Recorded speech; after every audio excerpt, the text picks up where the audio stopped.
அதிகாரம் 1-4 உன்னத பாட்டு எங்க இருக்குன்னு தெரியும்ல? 801. ஏன்னா அந்த பக்கம் திருப்பி நம்ம படிச்சதே கிடையாது, சங்கீதத்தோட நிறுத்திடுவோம். உன்னத பாட்டு 1வது அதிகாரம் 1-4 சேர்ந்து வாசிப்போமா? சேர்ந்து வாசிப்போம். சாலமோன் பாடின உன்னத பாட்டு. அவர் தமது வாயின் முத்தங்களால் என்னை முத்தமிடுவாராக. உமது நேசம் திராட்சை ரசத்தை பார்க்கிலும் இன்பமானது. உமது பரிமள தைலங்கள் இன்பமான வாசனை உள்ளவைகள். உமது நாமம் ஊற்றுண்ட பரிமள தைலமாயிருக்கிறது. ஆகையால் கன்னியர்கள் உம்மை நேசிக்கிறார்கள். என்னை இழுத்துக்கொள்ளும், உமக்கு பின்னே ஓடி வருவோம். ராஜா என்னை தமது அறைகளில் அழைத்து கொண்டு வந்தார். நாங்கள் உமக்குள் கடிகூர்ந்து மகிழுவோம். திராட்சை ரசத்தை பார்க்கிலும் உமது நேசத்தை நினைப்போம். உத்தமர்கள் உம்மை நேசிக்கிறார்கள். கண்களை மூடி ஜெபிப்போம். ஆவியானவரே, அப்பா, நீங்க இந்த நாளிலே இந்த வார்த்தைகளை எங்களுக்கு கொடுத்ததற்காக ஸ்தோத்திரம். இந்த நாளிலே போதகராய் நீர் இருந்து எங்களுக்கு கற்றுத்தாரும். அடியேனுடைய நாவை பரிசுத்த ஆவியானவர் ஆளுகை செய்வீராக. சிந்தைகள், எண்ணங்கள், இருதயங்கள் எல்லாவற்றிலும் நாங்கள் ஒரு மனம் உள்ளவர்களாய் கவன சிதைவு நீங்கி நாங்கள் ஒரு மனதோடு இந்த வார்த்தைகளை கவனிக்க கீழ்ப்படிய கர்த்தர் எங்களுக்கு உதவி செய்வீராக. எண்ணங்கள், யோசனைகள் எல்லாவற்றிலும் நீங்க நிரம்பிருங்க. உம்முடைய ஆளுகை உண்டாகட்டும். பரிசுத்தப்படுத்தும், எங்களோடு பேசும். எங்களை முற்றிலுமாய் நாங்கள் தாழ்த்தி ஒப்பு கொடுக்கிறோம், உயர்ந்துரும். இயேசுவின் நாமத்தில் பிதாவே, ஆமென். இந்த நாளிலே இந்த செய்திக்கு நான் தலைப்பாய் வைத்திருக்கிறது The mystery of the bride. மணப்பெண்ணினுடைய புதிர். லாஸ்ட் 3 சீரீஸா நான் 3 காரியங்களை நான் பேசியிருக்கிறேன். போன வாரத்தில் ஒரு காரியத்தை பேசினேன், அது நீங்க கேட்காதவங்க தயவு செஞ்சு போய் கேளுங்க. 3 காரியங்களை நான் பேசியிருக்கிறேன். இது மறைந்திருக்கிறதான ஒரு சில புதிர்கள், மறைந்திருக்கிற ஒரு சில காரியங்கள் தேவ பிள்ளைகளாய் நாம் இருந்தாலும் நம்முடைய கண்களுக்கு மறைக்கப்பட்டிருக்கிறதான ஒரு சில ஆவிக்குரிய உண்மைகளை, சத்தியங்களை நாம் வேதத்திலிருந்து நாம் கற்றுக்கொண்டிருக்கிறோம். ஸோ 3 சீரீஸ் அதில் முடிஞ்சிருக்கு. இது 4வதாக இந்த நாளிலே the mystery of the bride, மணப்பெண்ணின் புதிர். சரி, மணப்பெண்ணுனா நமக்கு ஞாபகம் வர்றது என்னது? மணப்பெண்ணுனா உங்களுக்கு என்ன ஞாபகம் வருது? கல்யாண பொண்ணு என்னங்க ஞாபகம் வரும்? கல்யாணம் ஞாபகம் வரும். மனம், திருமணம் அப்படின்னு சொல்றோம், கல்யாணம் அப்படின்னு சொல்றோம். சரி, கல்யாணம் அப்படின்றது, கல்யாணம்னா என்ன? ஃபர்ஸ்ட் கல்யாணத்துக்கு நம்ம ஒரு டெஃபினேஷன் நமக்கு புரிஞ்சிருக்கணும். ஏன்னா நீங்க கல்யாணம்னா என்மன்மலாம் பண்றாங்க. வாழைமரத்துக்கு தாலி கட்டுறாங்க, இந்த பக்கம் கழுதைக்கும் தாலி கட்டுறாங்க, ஆம்பளைக்கு தாலி கட்டிக்கிறாரு, பொம்பளைக்கு தாலி கட்டிக்கிறாங்க. எல்லா கொடுமைகளும் இந்த நாட்களிலே கல்யாணம் என்ற பேர்ல, திருமணம் என்ற பேர்ல நடந்துச்சு. சரி, திருமணம்னா என்னதுங்க சொல்லுங்களேன். சரி, தேவனுடைய நியமத்துல திருமணம்னா என்னது? ஒரு ஆணும் ஒரு பெண்ணும் இணைவது. சரி, இப்போ இந்த மேரேஜ் ஆர் வெட்டிங், இந்த வெட்டிங் அப்படின்றது இது எப்படி பார்க்கப்படுகிறது அப்படின்னு சொல்லி சொன்னா, இட் இஸ் a mystery. இது ஒரு புதிர். ஒரு 6-7 வருடங்களுக்கு முன்பதாக ஒரு ஃபேமிலி கேம்ப் நமக்கு நடந்தது. அந்த ஃபேமிலி கேம்போடைய தீம் எத்தனை பேர் ஞாபகம் வச்சிருக்கீங்கன்னு தெரியல, ஆனால் இங்க இருக்கிற கொஞ்சம் பேர் அந்த ஃபேமிலி கேம்புக்கு வந்தீங்க. அந்த ஃபேமிலி கேம்போடைய தீம் என்ன அப்படின்னா, 1+1 = 1. 1+1, 1 கூட்டல் 1 எவ்வளோங்க? 2 தானே வரணும். ஆனா அந்த தீம் 1+1 = 1 சொல்லி தீம் வச்சிருந்தோம். 1 கூட்டல் 1 1 தான். சரி, இப்போ இந்த மேரேஜ் நல்லா கவனிக்கணும். இன்னைக்கு முக்கியமான ஒரு விஷயத்தை பேச போறேன், அதனால நல்லா தெளிவா கவனிங்க. இந்த திருமணம் அப்படின்றது ரொம்ப முக்கியமான ஒரு காரியம். இந்த திருமணத்தை நம்ம என்ன சொல்லலாம் அப்படின்னா, இட்ஸ் a cosmic mystery. இந்த அண்ட சராசரத்திலே மனிதனாலே புரிந்து கொள்ள முடியாத ஒரு புதிராக இருக்கிறது, மிஸ்டரி என்று பார்க்கிறோம். இன்ஃபேக்ட் அது மிஸ்டரின்றதை விட it's a shadow of a mystery ன்னு சொல்லலாம்.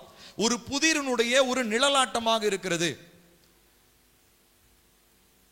நம்மளுடைய இந்த மணப்பெண் அப்படின்றவங்க எதற்கு முக்கியத்துவப்படுத்தப்படுறாங்க அப்படின்னா, திருமணம். அதுக்கு முன்னாடி அவங்க வெறும் பெண். ஆனா திருமணத்திற்காக நிச்சயிக்கப்பட்டவொன்னு அவங்கள பார்த்து நம்ம என்னன்னு சொல்றோம்? மணப்பெண் என்று சொல்கிறோம். ஏன்னா அவர்களை திருமணம் செய்வதற்கு ஒருத்தர் ஆயத்தமாக இருக்கிறார் அப்படின்றவங்கள பார்த்து தான் நம்ம என்னன்னு சொல்லுவோம், மணப்பெண் என்று சொல்லி நம்ம சொல்லுவோம். ஸோ இந்த திருமணம் அப்படின்றது நம்ம எல்லாருடைய லைஃப்லையுமே ரொம்ப முக்கியமானது. இன்ஃபேக்ட் நான் திருமணம் செய்யலைனாலும் எங்க அம்மா அப்பா திருமணம் செஞ்சனால தான் நான் வந்தேன். ஸோ திருமணம்ன்ற ஒரு பந்தத்தை நீங்க யாருமே என்ன பண்ண முடியாது, மறுக்கவே முடியாது. ஒருவேளை நீங்க திருமணம் செய்யாம இருக்கலாம், ஆனா உங்க அம்மா அப்பா கண்டிப்பா திருமணம் செஞ்சுதான் உங்களை பெற்றெடுத்திருப்பார்கள். அப்போ இந்த திருமணம்ன்றது இது தேவனால ஏற்படுத்தப்பட்ட ஒரு நியதியும், அது மாத்திரமல்ல இதிலே ஒரு ஆணும் ஒரு பெண்ணும் இணையக்கூடிய ஒரு இணைப்பாகவும் இருக்கிறது. இதுல யாருக்காவது குழப்பம் இருக்குதா? இல்ல ஆணுமா இல்ல ஆணும் பெண்ணுமா? ஆணும் பெண்ணும் தான். இதுல நமக்கு டவுட் இருக்க கூடாது. சரிங்களா? உலகம் என்ன வேணா சொல்லலாம், ஆனா இதுல நமக்கு டவுட் இருக்கக்கூடாது. சரி, முதலாவது இதை ஒரு புதிர் என்று பார்க்கிறோம். திருமணம் என்பது புதிர். ஏன்னா மற்ற எதையுமே நீங்க தெரிந்தெடுக்க முடியாது. என் சித்தப்பாவையோ பெரியப்பாவையோ எங்க அத்தையவோ மாமையோ நான் தெரிந்தெடுக்க முடியுமா? எனக்கு இந்த மாமா பிடிக்கல, வேற மாமாவை மாத்த முடியுமா? முடியாது. ஆனா இன்னைக்கு மனைவியவோ கணவனோ மாத்திரம் என்ன பண்ணிக்கிறாங்க, இஷ்டத்துக்கு மாத்திக்கிறாங்க. எனக்கு இந்த மனைவி பிடிக்கல, டிவோர்ஸ் பண்ணிட்டு வேற மனைவி. எனக்கு இந்த கணவன் பிடிக்கல, இவரை தூக்கி போட்டுட்டு வேற ஒரு கணவன். சோ இன்னைக்கு மாற்றக்கூடிய ஒரே ஒரு உறவு கணவன் மனைவி உறவுன்ற இருக்கிறனாலேயே என்னவோ தெரியல, அநேகருக்கு திருமணத்தை குறித்ததான ஒரு அண்டர்ஸ்டாண்டிங், ஒரு புரிந்து கொள்ளுதல் ஒன்று இல்லாமல் போய்விட்டது. அதுக்கு முன்னாடி இந்த திருமணம்ன்றதெல்லாம் நடக்கிறதுக்கு முன்னாடியே இந்த திருமணம்ன்றது காஸ்மிக் மிஸ்ட்ரி, அதாவது அண்ட சராசரத்திலே மறைந்திருக்கிற ஒரு புதிராக இருக்கிறது. Even before the worlds were created, இந்த உலகங்கள் எல்லாம் உருவாக்கப்படும் முன்னமே திருமணம் என்பது இருந்தது. நமக்கு தெரிஞ்சதெல்லாம் ஆதாம் ஏவாள் தான் முதல் திருமணம் நினைச்சிட்டு இருந்தோம், ஆனா கிடையாது. அதுக்கு முன்னாடியே திருமணம் என்பது இருந்தது. எங்க இருந்ததுன்னா தேவனுடைய இருதயத்தில் இருந்தது. அதை கடைசியா நம்ம பார்க்க போறோம். அதுதான் உங்களுக்கு கடைசியா உங்களுக்கு அதுதான் ஹைலைட். சரிங்களா? சோ நம்ம கன்க்ளூஷன்ல தான் அதை பத்தி பேச போறோம். சரி, முதலாவது இந்த மணப்பெண்ணை பற்றி நம்ம ஃபர்ஸ்ட் புரிஞ்சுக்கலாம். இந்த மணப்பெண் யார்? இந்த மணப்பெண் எதற்காக இருக்கிறாங்க அப்படின்னா, மணப்பெண் அப்படின்றது பைபிள்ல வேதாகமம் முழுசுமே மணப்பெண் இல்ல மணவாட்டின்றது இப்ப நம்ம யூஸ் பண்ணாத ஒரு வார்த்தை, அதனாலதான் மணப்பெண்ணு நான் போட்டிருக்கேன். ஏன்னா இது நம்ம பரிச்சயமா இருக்கக்கூடிய ஒரு வார்த்தை. இந்த மணவாட்டி ஆர் மணப்பெண் அப்படின்றது இது நம்ம பரிச்சயமா இருக்கக்கூடிய ஒரு பேர். ஆனா இது பைபிள்ல எங்கெங்கெல்லாம் பயன்படுத்தப்படுகிறதோ இந்த எல்லா இடங்களிலுமே இதற்கு பின்பதாக ஒரு அடையாளமாக இந்த மணப்பெண் என்கிறதான அந்த பேர் இதுக்கு பின்னாடி ஒரு அடையாளமா இருக்கிறத நம்ம பார்க்கிறோம். இப்போ சபை அப்படின்னு எடுத்துட்டாலும் நீங்க எல்லாருமே சொல்லுவீங்க, சபைன்றது கிறிஸ்துவனுடைய மணவாட்டி அப்படின்னு சொல்லுவோம். சரி, இப்போ இந்த கேள்வியெல்லாம் எனக்கு ரொம்ப ரொம்ப நாளுக்கு முன்னாடியே வந்துச்சு. ஆனா அதுக்கான பதிலை இன்னைக்கு நம்ம பார்க்க போறோம். கடைசியில ஆண்டவராகிய இயேசு கிறிஸ்து சபையை திருமணம் செய்ய போகிறார் அப்படின்னு வேதத்துல இருக்குது. மணவாளனாகிய கிறிஸ்து மணவாட்டியை மணந்து கொள்ள போகிறார். ஏங்க, ஒரு ஆணுக்கும் பெண்ணுக்கும் நடந்த அது கல்யாணம். ஜீசஸ் எப்படி சர்ச்சை கல்யாணம் பண்ண முடியும்? உங்களுக்கு இந்த கேள்வி வந்துச்சா இல்லையான்னு தெரியல, ஆனா எனக்கு வந்துச்சு. ஆனா யாரும் நீங்க வெளியே வாய் திறந்து கேட்கல. நான் மட்டும் தான் யோசிச்சிருக்கேன்னு நினைக்கிறேன். சரி, நீங்களாம் உங்களுக்கு கேள்வி கேட்டாலும் இந்த கேள்வியெல்லாம் கேட்டா தப்புன்னு நினைச்சிட்டு எல்லாம் மனசுக்குள்ளே வச்சுட்டீங்க போல. சரி, இப்போ இந்த கேள்வி எல்லாமே நம்ம அந்த கேள்விகளுக்கெல்லாம் இன்னைக்கு பதில் பார்க்க போகிறோம். ஏன் இந்த மணவாட்டி? இந்த மணவாட்டினுடைய பின்னாடி என்ன இருக்குது? என்ன இன்டென்ஷன்ல கர்த்தர் மணவாட்டியை ஏற்படுத்தினார்? சரி, மணவாட்டினாலே முதல்ல நம்ம புரிஞ்சுக்கொள்ளக்கூடிய ஒரு காரியம் என்ன அப்படின்னா, அவங்க திருமணத்திற்காக ஆயத்தமா இருக்கிறவங்க என்று சொல்லி பொருள். முதலாவது, இந்த மணவாட்டி, இந்த மணப்பெண்ன்றவங்க மணமகன் இல்லாம ஒரு முழுமையை அடைய முடியாது. நான் திரும்ப சொல்றேன், மணப்பெண் அப்படின்றவங்க மணமகன் இல்லாம மணமகள் என்ன ஆக முடியாது? முழுமை அடைய முடியாது. இப்போ கல்யாணத்துக்கு முன்னாடி வரைக்கும் கல்யாணம் பண்ற பொண்ணை கல்யாண பொண்ணுன்னு சொல்லியிருப்போம். கல்யாணம் ஆனதுக்கு அப்புறம் என்ன சொல்லுவோம்? கல்யாண பொண்ணு சொல்லுவீங்க, பொண்ணுன்னு சொல்லலாம், இல்ல மேபி மாப்பிள்ளைய புது மாப்பிள்ளைன்னு சொல்லலாம், புது பொண்ணுன்னு சொல்லலாம். ஆனா மணப்பெண்ணுன்னு சொல்ல மாட்டீங்க, திரும்ப சொல்ல. ஏன்னா மனம் அப்படின்றது திருமணம்ன்ற அந்த ஒரு ஃபங்க்ஷன், அப்படி திருமணம்ன்ற ஒரு செரிமனி நடக்கிறதுக்கு முன்னாடி தான் அவங்களை என்னன்னு கூப்பிட்டோம்? மணப்பெண்ணுன்னு கூப்பிட்டோம். அதுக்கப்புறம் அவங்களுடைய பேர் என்னவாமாச்சு? புது பொண்ணு இல்ல கல்யாண பொண்ணு அப்படின்னு சொல்லுவோம். ஸோ ரீசன் என்ன அப்படின்னா, இவர்களுக்கு அடையாளம், இந்த மணப்பெண்ணுக்கு அடையாளமே என்னவா இருந்தது அப்படின்னா, தன்னோடு இணைக்கப்பட வேண்டியதான அந்த மணவாளன் தான் அவருடைய அடையாளம். இந்த மணப்பெண்ணை நீங்க தனியா இப்போ நம்மளுடைய தேசத்துல பாத்தீங்கன்னா ஃபெமினிசம்லாம் அது ரொம்ப பெண்ணியம் அதிகமா பேசுறோம், பெண்ணுக்கு சம உரிமை எல்லாம் நம்ம எல்லாம் பேசுறோம். ஆனாலும் திருமணம்னு வரும் பொழுது மணப்பெண் ஒரு மணமகனை மணந்து கொள்ளும் பொழுது அங்கே மணமகன் மணமகள் இருவருமே இருமணப்பட்டு ஒரு மனசா ஒரே குடும்பமா அவங்க சேர்ந்தாலும் அங்க அவர்கள் திருமணம் ஆனதுக்கு அப்புறம் அவங்களை தனித்தனி பேரா சொல்லி கூப்பிடுறது இல்ல, அவங்கள ஒரே சரீரமாக ஒரே குடும்பமாக நாம் அவர்களை பார்க்கிறோம். இரண்டாவதா, மணமகளுக்கு தனியாக ஒரு அடையாளம் கிடையாது. மணமகள் எப்பொழுதுமே மணமகனோடு இணைக்கப்படும்படியாக தான் அவர் காத்து கொண்டிருக்க வேண்டும். இந்த மணமகளுடைய வேலையே என்ன அப்படின்னா, எப்போ எனக்கு திருமணம் நடக்கும். பொதுவாக அந்த நிச்சயம் பண்ண உடனே பொண்ணு மாப்பிள்ளை என்ன பண்ண மாட்டாங்க? வீட்டை விட்டு வெளியே அனுப்ப மாட்டாங்க. ஒரு சில மாப்பிள்ளைங்களாம் பாவம், வீட்டில் வேலை செய்யறதுக்கு ஆள் இருக்க மாட்டாங்க, கடைசி நிமிஷம் வரைக்கும் எல்லாமே அவங்கள ஓடி ஆடி வேலை செஞ்சுக்கிட்டு இருப்பாங்க. ஒரு சில வீட்டில் கொஞ்சம் வீட்டில் வேலை செய்கிற ஆட்கள் இருந்தாங்கன்னா மாப்பிள்ளையோ பொண்ணையோ என்ன பண்ண வச்சிருவாங்க, வீட்டில் உட்கார வச்சுட்டு, நீ எங்கேயும் போகக்கூடாது, ஏதாவது நடந்துச்சுன்னா என்ன பண்றது அப்படின்னு சொல்லிட்டு ரொம்ப பத்திரப்படுத்தி வச்சிருக்கிறத நம்ம பார்க்கணும். சரி, இப்போ நல்லா கவனிக்கணும். இந்த மணமகள் அப்படின்றவங்க தனியா இவர்களுக்கு ஒரு அடையாளம் கிடையாது. மேபி தனியா அவங்கள மணமகள்னு சொல்லலாம், ஆனா மணமகன் அவங்களோடு இணையாம அவர்களுக்கு எந்த விதமான ஒரு அடையாளமும் அவர்களுக்கு கிடையாது. முதலாவது, இந்த மணமகள் ஆர் மணப்பெண் ஆகிய இந்த சபைக்கு பற்றி இப்ப பேசுவோம். இப்போ இந்த சபை ஆர் சபையாகி இருக்கிறதான நீங்களும் நானும் நம்மிலே நிறைவு கொள்வதற்காக, நமக்கு நாமே ஒரு அடையாளத்தை நம்மளே ஒரு அடையாளத்தை பெற்றுக்கொள்வதற்காக நாம் அழைக்கப்பட்டவர்களோ தெரிந்து கொள்ளப்பட்டவர்களோ அல்ல. இப்ப உதாரணத்திற்கு பில்லி ஆகிய எனக்கு பல அடையாளங்கள் இருக்கலாம். என்ன நீங்க பெயர் சொல்லி கூப்பிடலாம், என்னுடைய உருவத்தை வச்சு நீங்க பார்க்கலாம், அப்புறம் என்னுடைய குணாதிசயங்களை வச்சு சொல்லலாம். இதெல்லாம் பில்லியினுடைய அடையாளம்.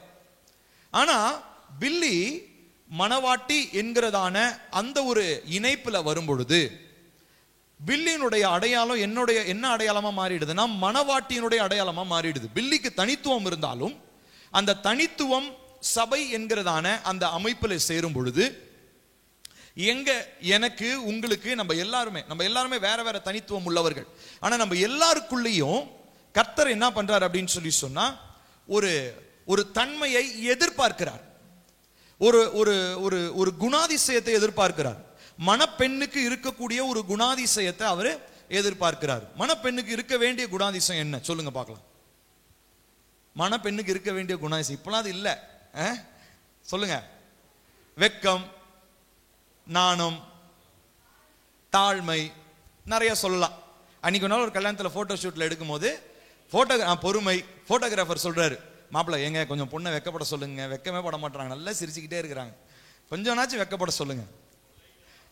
ரொம்ப தாழ்மையா இருக்கணும், இது எல்லாமே குணம். ஆனா இந்த நாட்கள்ல பாத்தீங்கன்னா அப்படிலாம் இல்லை. போட்டோல பாத்தீங்கன்னா மாப்பிள்ளைய விட பொண்ணு தான் பயங்கரமா அராஜகம் பண்ணிட்டு இருக்கிற போட்டோஸ் எல்லாம் பாக்குறோம் நம்ம. சரி, போகட்டும். இப்போ இந்த மணவாட்டி, இந்த மணப்பெண்றவங்க she is not complete by herself. அவர்கள் தனக்கு தானே முழுமை பெற்றவர்கள் அல்ல.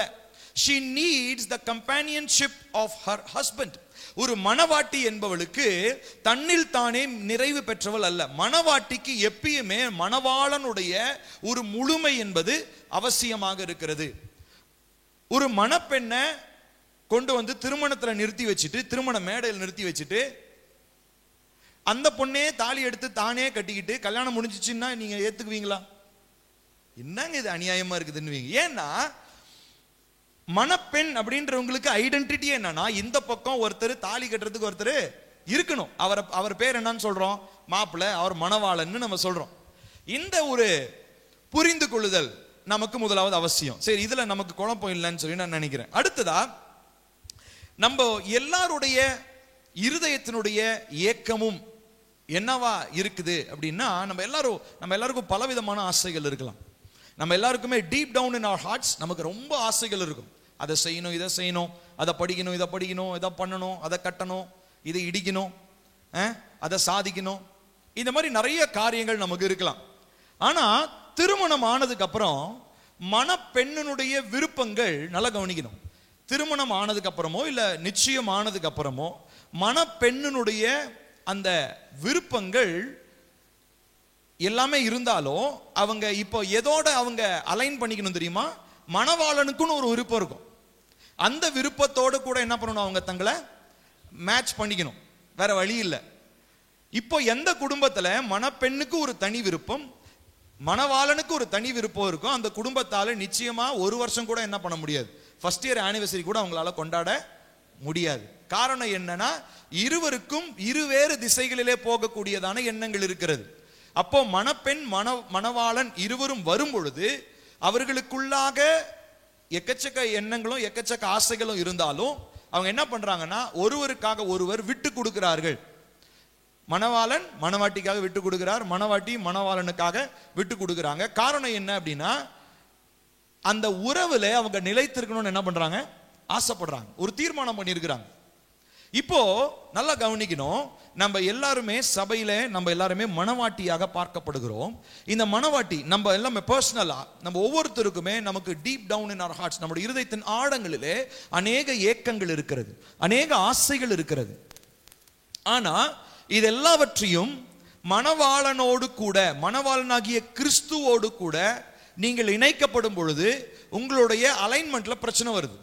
இன்னைக்கு நிறைய ஃபேமிலியில, நிறைய குடும்பங்களில் ஆவிக்குரிய போராட்டங்கள் வருவதற்கு காரணம் என்ன அப்படின்னா, நம்மளுடைய ஆசைகளும் தேவன் விரும்புகிற ஆசைகளும் என்ன ஆகலைங்க, மேட்ச் ஆகல. தேவன் ஒரு காரியத்தை திட்டமிடுறாரு, ஆனா நம்ம ஒரு காரியத்தை திட்டமிட்டு கொண்டிருக்கிறோம். அப்படின்னா என்ன அர்த்தம்?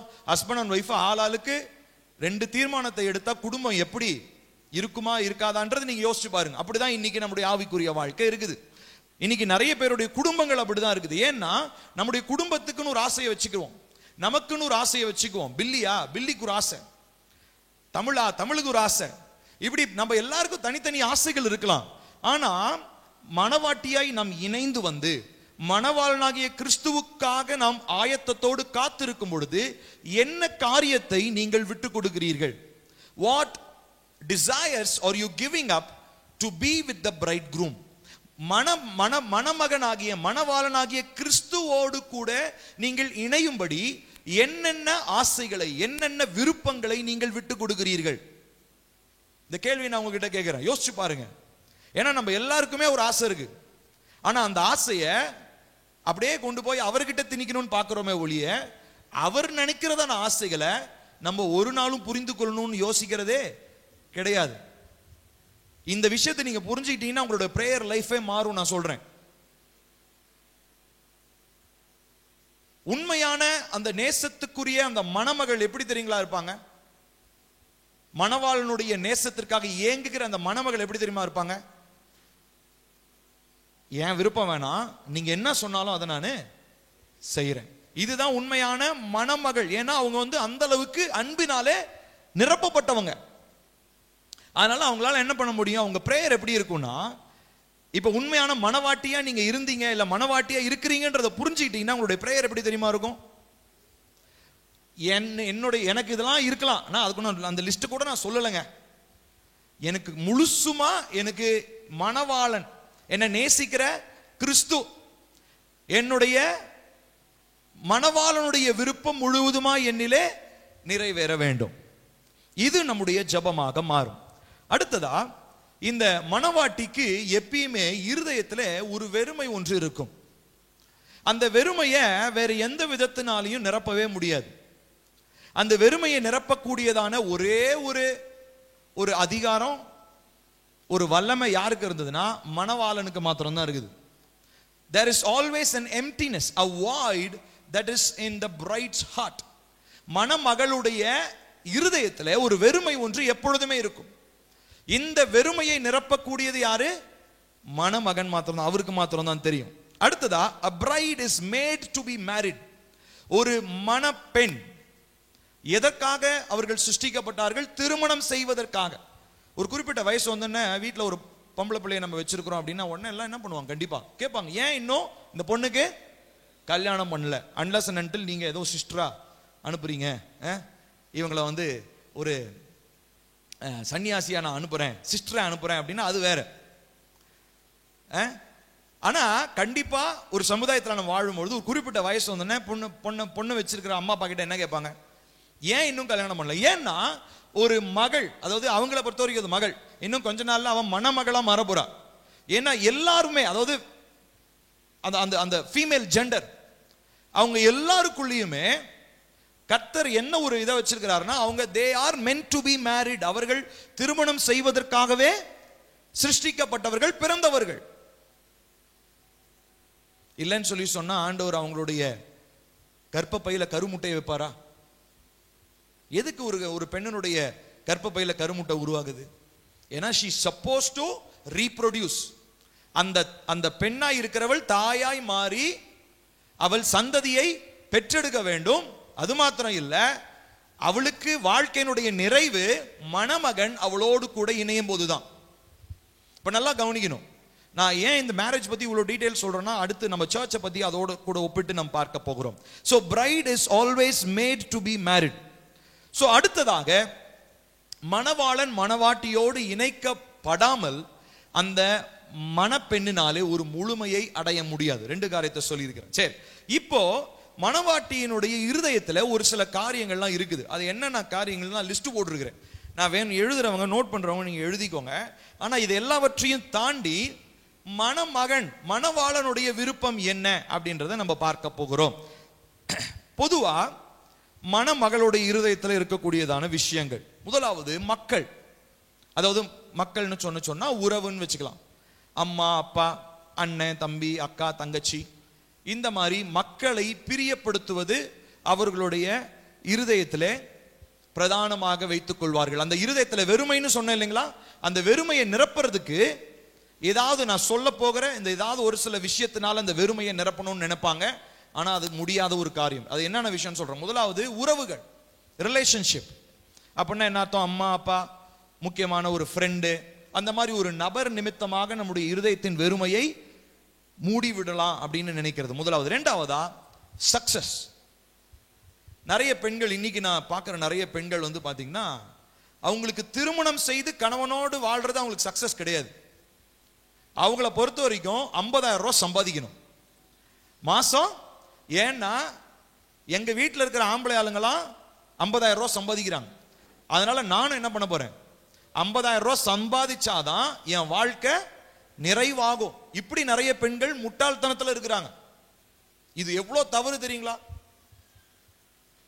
ஏன்னா தேவன் உருவாக்கின அந்த விதத்தையே நம்ம என்ன பண்ணிடுறோம், மறந்துடுறோம். சோ பல பேர் என்ன பண்றாங்க, தங்களுடைய இருதயத்துல தங்களுடைய சக்சஸ், வெற்றி, சம்பாதிக்கிற சம்பாத்தியமோ, இல்ல நான் அவர் வெளிநாடு போயிருக்கிறாரு, என் வீட்டுக்காரர் வெளிநாடு போயிருக்கிறாரு, அதனால நானும் என்ன பண்ணுவேன், அட்லீஸ்ட் புருஷன் இருக்கிற வீட்டுக்கு ஊருக்குனாச்சும் போகலாம், இவங்க வேற ஊருக்கு போயிடுவாங்க. சோ இது எல்லாமே இன்னைக்கு அந்த வெறுமையை நிரப்பக்கூடியதான ஒரு காரியம். சோ ரெண்டாவது சக்சஸ். மூணாவது என்னன்னா பொசஷன்ஸ், சொத்துக்கள். எங்க பாட்டி 20 பவுன் போட்டிருந்தாங்க, எங்க அம்மா 40 பவுன் போட்டிருந்தாங்க. எனக்கு 60 பவுன் இருந்தாதான் நானு கல்யாணமே பண்ணிக்குவேன்னு அடம் பிடிக்கிற பொம்பளை பிள்ளைங்களா இன்னைக்கு இருக்காங்க. இந்த மாதிரி இது பெண்களுக்கு மாத்திரம் இல்லை, ஆண்களுக்கும். நானு இவ்வளவு ரூபாய் சம்பாதிச்சாதான் என்ன பண்ணுவேன், கல்யாணத்தை பத்தி சொல்றோம் இல்லைங்க, நான் 50,000 ரூபாய் சம்பாதிச்சாதான் என்ன பண்ணுவேன், கல்யாணம் பண்ணுவேன். வீடு கட்டினாதான் கல்யாணம் பண்ணுவேன். சோ இந்த மாதிரி நம்ம எல்லாருமே ஒரு ஒரு கிரைட்டீரியா ஒன்று வச்சுக்கிறோம். இது இருந்தாதான். ஏன்னா அவங்கள பொறுத்த வரைக்கும் அவங்களுடைய இருதயத்தினுடைய வெறுமையில அந்த பொருள், அந்த பொசஷன், அந்த வீடோ அந்த பணமோ தான் அவர்களுக்கு பிரதானமானதாக இருக்கிறது. யோசிச்சு பாருங்க, நீங்க 50,000 ரூபாய் சம்பாதிக்கிறீங்கன்றனால ஒரு பொண்ணு உங்களை கல்யாணம் பண்ணுச்சுன்னா உங்க வாழ்க்கை எவ்வளவு மோசமான ஒரு வாழ்க்கை. உங்களை மாதிரி பரிதாபப்பட்ட மனுஷன் வேற யாருமே இருக்க முடியாது. ஏன்னா பொண்டாட்டி எதை பார்த்து தான் வந்தா, சம்பாதிக்கிற 50,000 ரூபாய் பார்த்து வந்தா. ஆனா தேவன் கொடுக்கிறது அப்படி இருக்காது. சோ மூணாவது காரியம் பொசஷன். நான்காவது அச்சீவ்மெண்ட்ஸ். அச்சீவ்மெண்ட்ஸ்னா என்னன்னா, நான் இந்த துறையில நான் ஒரு பெரிய பட்டம், ஒரு பெரிய அதிகாரி ஆகணும். எனக்கு தெரிஞ்ச ஒரு லேடி ஒருத்தங்க இருக்கிறாங்க, அவங்களுக்கு இப்ப கிட்டத்தட்ட 45 வயசு, திருமணம் ஆகல. இப்பதான் மாப்பிள்ளை பார்க்க சொல்லி சொன்னாங்க. சரி ஏன் கல்யாணம் பண்ணல, 45 வயசு ஏன் கல்யாணம் பண்ணல அப்படின்னா, ஐஏஎஸ் படிச்சுட்டு இருந்தேன், ஐஏஎஸ் பாஸ் ஆகி கலெக்டர் ஆனதுக்கு அப்புறம் தான் என்ன பண்ணுவேன், சரி பாஸ் ஆனீங்களா? இல்ல. அட்டம்ப்ட் எழுதியே வாழ்க்கை போச்சு. 45 வயசு ஆயிடுச்சு அந்த அம்மாவுக்கு. இப்போ நான் எங்க போய் மாப்பிள்ளை பாக்குறது? ஸோ அவங்கள பொறுத்த வரைக்கும் அவங்க IAS ஆனாதான் அவங்களுடைய இருதயத்தினுடைய அவங்களுடைய அந்த வெறுமை நிறைவாகும் என்பதை அவங்க நினைத்து கொண்டிருந்தாங்க. அடுத்தது 5வது பணம், மணி. பணம்ன்றது ரொம்ப ரொம்ப முக்கியமான ஒரு காரணமாக இன்னைக்கு மனிதனுடைய வெறுமையை நிரப்பக்கூடியதாக பார்க்கப்படுகிறது. அடுத்தது 6வதா கம்ஃபர்ட். அதாவது எனக்கு நான் போற இடத்துல இந்த வசதிகள்லாம் எனக்கு இருக்கணும். மாப்பிள்ளை கிட்ட கேட்டா நான் போற இடத்துல இந்த வசதி இருக்குன்னு அவர் சொல்லுவார். பெண்ணு கிட்ட கேட்டா நான் போற இடத்துல இந்த வசதி எல்லாம் இருந்தாதான் நான் இதை ப்ரொசீட் பண்ணுவேன். ஸோ அவங்கள பொறுத்த வரைக்கும் அவங்களுடைய வாழ்க்கையில நிறைவு வராமல் இருக்கிறதுக்கு காரணம் அவங்களுடைய இருதயத்தின் வெறுமையை ஏதோ ஒரு கம்ஃபர்ட்னால நிரப்பணும்னு சொல்லி அவங்க எதிர்பார்க்கிறாங்க. அடுத்தது அக்செப்டன்ஸ், ஏற்றுக்கொள்ளுதல். என்னைய இன்னார் ஏற்றுக்கொண்டாதான் என்ன பண்ணுவேன்? திருமணம் செய்வேன். என்ன நீங்க ஏற்றுக்கொள்ளணும். நீங்க ஏற்றுக்கொள்ளணும்னா வேணாம். நீங்க ஏற்றுக்கொள்ளனா உங்களுடைய இருதயத்தின் வெறுமை அவங்களுக்கு நிரப்பப்படாது. எல்லா இடத்துலயும் போய் ஒரு அக்செப்டன்ஸை தேடிக்கிட்டே இருப்பாங்க. எங்க போனாலும் அவங்கள மக்கள் அங்கீகரிக்கணும்னு நினைப்பாங்க. பார்த்துருக்கிறீங்களா? ஒரு சிலர் எங்க போனாலும் அவங்கள 4 பேர் அவங்கள சுத்தி பார்க்கணும்னு எதிர்பார்த்துட்டே இருப்பாங்க. அப்போ லைம் லைட்ல இருக்கணும்னு நினைப்பாங்க. ஏன்னா அவங்களுடைய இருதயத்துல அந்த வெறுமை இன்னும் நிரப்பப்படவில்லை. அடுத்ததாக பியூட்டி, அழகு. வெள்ளையா இருக்கணும். வெள்ளையா இருக்கணும்னா நம்மள பாதி பேருக்கு கல்யாணமே இருக்காது. அதுல ஒரு நம்ம வெள்ளையா இருக்கிறவன் பொய் சொல்ல மாட்டானா? என்னடா இது புது லாஜிக்கா இருக்கு. வெள்ளையா இருக்கிறவன் பொய் சொல்ல மாட்டான். பாருங்க, இன்னைக்கு நம்மளுடைய சமுதாயம் அவ்விதமான ஒரு பொய்யை நம்பி இருக்கிறது. சோ அழகு, சோ நிறைய பேருக்கு தங்களை அழகுபடுத்தி கொண்டு தங்களுடைய அழகினாலே அந்த வாழ்க்கையினுடைய வெறுமையை நிரப்பிக்கொள்ள வேண்டும் என்று நினைப்பார்கள். அநேகருக்கு ரொமான்ஸ், காதல் தங்களுடைய வாழ்க்கையினுடைய வெறுமையை நிரப்பும் என்பதை அவர்கள் நினைத்து கொண்டிருக்கிறார்கள். அநேகருக்கு ஃபேமிலி, குடும்பம் முக்கியம்தான். ஆனா குடும்பம் உங்களுடைய வாழ்க்கையின் வெறுமையை நிறைவுபடுத்த முடியாது. நீங்க சந்தோஷமா அம்மா அப்பா பிள்ளைங்க எல்லாம் சந்தோஷமா இருந்தாலும் உங்க பிள்ளை ஒரு குறிப்பிட்ட வயசு வரும்போது she or he will develop an emptiness in her heart. ஒரு குடும்பத்தில் ஒரு பெண்ணோ ஒரு தம்பியோ தங்கச்சியோ வளர்ந்து வரும்பொழுது, ஒரு குறிப்பிட்ட வயது வரும்பொழுது அவங்களுடைய இருதயத்தில் இருக்கிறதான வெறுமையை அம்மா அப்பாவால நிறைவு செய்ய முடியாது. உங்க வீட்டில் இருக்கிறதான இப்போ சின்ன குழந்தையா இருக்கிற பொண்ணு இன்னும் கொஞ்ச நாள்ல வயசுக்கு வந்துருவா. அப்ப அந்த பொண்ணுடைய இருதயத்தில் ஒரு எம்டினஸ் உருவாகும். அந்த எம்டினஸை எப்படி நீங்க நிரப்புவீங்க? அந்த எம்டினஸ்க்கு இப்ப நான் சொன்ன வேற ஏதாவது விஷயம் உள்ள அந்த எம்டினஸ்க்கு பதிலா, அந்த வெறுமைக்கு பதிலா போயிடுச்சுன்னா மகனுடைய வாழ்க்கை அதோகதி தான். அப்போ நம்ம எல்லாருடைய வாழ்க்கையிலுமே ஒரு வெறுமை இருக்கிறது என்பதை நம்ம புரிந்து கொள்ள வேண்டும். டோட்டலா நம்ம மனவாட்டியா நம்ம இருக்கிற நம்ம எல்லாருக்குள்ளேயுமே ஒரு வெறுமை ஒன்று இருக்கிறது. அடுத்ததா பவர், அதிகாரம். நிறைய பேருக்கு அந்த அதிகாரத்தில் இருந்தாதான் அவங்களுடைய இருதயத்தின் வெறுமை நிறைவாகும். அநேகர் பாத்தீங்கன்னா புரட்சி செய்யறவங்களா இருப்பாங்க, மூவ்மெண்ட்ல இருப்பாங்க. அதாவது பாத்தீங்கன்னா அவங்க எப்பயுமே ஒரு பொது நலத்தோட தான் எல்லாமே சிந்திப்பாங்க. ஆனா இங்க குடும்பம் பிச்சை எடுத்துக்கிட்டு இருக்கோம். ஆனா அவன் பாத்தீங்கன்னா ஏதோ நான் தேசத்துக்காக சமூக சேவை செய்யறேன், அதை செய்யறேன், இதை செய்யறேன், நாட்டை திருத்துறேன் அப்படின்ட்டு போய் ரோட்ல கொடி பிடிச்சிட்டு நின்றுட்டு இருப்பார். சொந்த குடும்பத்தை பார்க்கறதுக்கு அவரால் முடியல. காரணம் என்ன? அவருடைய வெறுமையை நிறைவாக்க கூடியது ஏதோ ஒரு மூவ்மெண்ட், அதோட அமைப்பு, அந்த அமைப்பின் மூலமா வரக்கூடியதான ஒரு மாற்றம். அடுத்ததா ஒரு சிலருக்கு அவங்களுடைய லக்கு, கோல். நான் லக்க அடைஞ்சாதான், நான் சொன்னேன் இல்லைங்களா, லக்க அடைஞ்சாதான், நான் இந்த டிகிரியும் படிச்சு இந்த வேலைக்கு போய் இவ்வளவு ரூபாய் சம்பாதிச்சாதான் என்ன பண்ணுவேன், நான் கல்யாணம் பண்ணுவேன், அப்பதான் நான் அடுத்த ஸ்டெப்பு பண்ணுவேன். அதுக்குள்ள அவருக்கு 50 வயசு ஆயிடும். நான் சொன்ன மாதிரி 45 வயசு அந்த அம்மா இருந்தாங்க இல்லைங்களா, அந்த மாதிரி அவ்வளவு வயசு ஆயிடுச்சுன்னா என்ன பண்றது? காரணம் என்னன்னா, நம்ம எல்லாருக்குள்ளேயும் ஒரு வெறுமை இருக்கிறது என்பதையும், அந்த வெறுமையை மணவாளன் தவிர வேறு யாராலையும் நிறைவு செய்ய முடியாது என்பதையும் நாம் புரிந்து கொள்ள வேண்டும். There is always an emptiness, a void in my heart which cannot be filled unless and until the bridegroom comes into place. மணவாட்டியினுடைய இருதயத்தில் இருக்கிறதானது வெறுமையை நிறைவு செய்வதற்கு இப்ப நான் சொன்னதான எந்த ஒரு காரியமும் முடியாது. எப்போ முடியும் அப்படின்னா, மணவாளன் என்பவர் தன்னுடைய பிரதானமான இடத்தை மணவாட்டிக்கு பக்கத்துல வந்து எடுத்துக்கொள்ளும் போது மாத்திரம்தான் மணவாட்டினுடைய வெறுமை மாறுகிறதாக இருக்கிறது. The bride was created to be married. நான் சொன்ன மாதிரி மணமகள் அப்படின்றவ எதற்காக உருவாக்கப்பட்டா? திருமணம் செய்வதற்காகவே தான் உருவாக்கப்பட்டா. அதற்காக தான் அவ சிருஷ்டிக்கப்பட்டா. ஒரு மகள் பிறந்தது அப்படின்னா, இப்ப நிறைய பேர் வந்து பாத்தீங்கன்னா இந்த குழந்தை பெற்றெடுக்கும் போது, நான் என்னுடைய மேரேஜ் லைஃப்பை நான் பார்த்துருக்கேன். அதுவும் இப்போ இருக்கிற யங் பீப்புள் கொஞ்சம் மாறிட்டாங்க.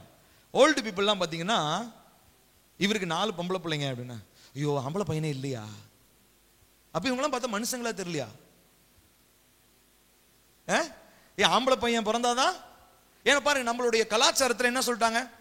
ஆம்பளை பையன் தான் நமக்கு வாரிசு. பொம்பளை பையனா கல்யாணம் பண்ணி என்ன ஆயிடும்? வேற ஊருக்கு போயிடும். ஆனால் உண்மை சொல்லட்டுங்களா, ஆம்பளை பசங்களை விட பொம்பளை பிள்ளைங்க தான் அவங்க அம்மா அப்பாவை நல்லா பார்த்துக்குவாங்க. தெரியுங்களா? அது இதுதான் உண்மை. இன்னைக்கு நான் வந்து ஸ்டாட்டிஸ்டிக்கலாக நான் சொல்கிறேன், ஆம்பளை பிள்ளைகளை விட பொம்பளை பிள்ளைங்க தான் அவங்களுடைய அம்மா அப்பாவை ஒழுங்காக பார்த்துப்பாங்க. இது வந்து ஸ்டாட்டிஸ்டிக்கல், இது வந்து ஸ்பிரிச்சுவல் ரிப்போர்ட் கிடையாது. இது வந்து நிறைய ரிப்போர்ட்ஸில் யார் யார் அவங்களுடைய அம்மா அப்பாவை சப்போர்ட் பண்ணுறாங்கன்றதை வச்சு நான் ரொம்ப நாளுக்கு முன்னாடி படித்த ஒரு ரிப்போர்ட்டில் நான் பார்த்தேன். Daughters are so inclined to their parents. அப்போ அந்த மாதிரி ஒரு ஆனா எனக்கு தெரிஞ்சு இப்போ இருக்கிற யங் பீப்புள்லாம் கொஞ்சம் அந்த மைண்ட் செட்லேருந்து வெளியே வந்துட்டாங்க. அப்படிலாம் கிடையாது.